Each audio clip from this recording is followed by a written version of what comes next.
here with David Morgan from Kualoa Ranch.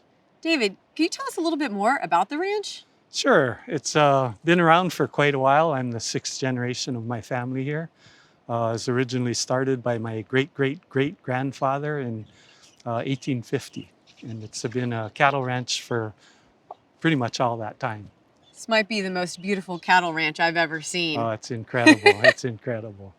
And so, as the 80th anniversary of Pearl Harbor approaches us, we have heard that you have a personal connection to December 7th?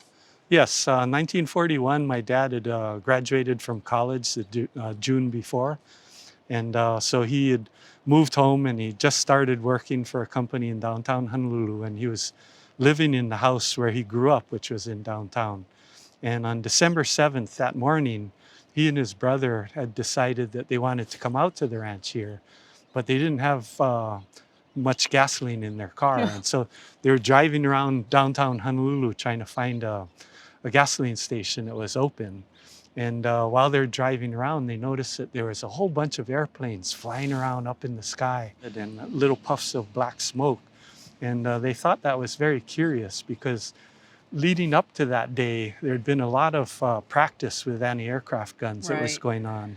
And when they do that, they would send an airplane up with a target that was being towed, and then the guys on the ground would shoot their guns at the target.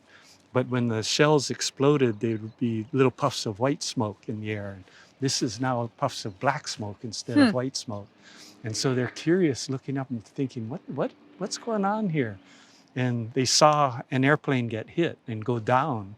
And their initial reaction, it still hadn't dawned on them what was happening yet. Their initial reaction is, holy cow, somebody's going to be in big trouble. They're not supposed to shoot these airplanes down. And just a little bit after they experienced that, there was an explosion on the ground somewhere nearby them. And in retrospect, they found out that what was happening is the guys that are shooting the anti-aircraft guns were occasionally getting so excited that they would forget to set the timer on the shell. And so the shells, instead of blowing up in the air, would arc over and come down and explode on impact in Honolulu. And so when that happened, they decided something serious is going on here. So they drove up on the slopes of Punch Bowl right above downtown. And they were looking down at Pearl Harbor and seeing all these planes and smoke and everything all over the place. And they think in retrospect, they might have seen the Arizona blow up because there's all of a sudden a huge explosion with a pillar of fire going way up into the air and all that. And so they realized, okay, this is serious. We better go home. So they got in their car and drove home. And they lived on a hilltop right behind upland from Waikiki. And so they pulled into their yard, and the neighbor came running out and told them, we're under attack, we're under attack. And so being young men at the time, they decided the best course of action would, let's go up on the roof and watch what's that going on. Of course. So they went up on the roof, and they're standing on the roof looking down toward Pearl Harbor.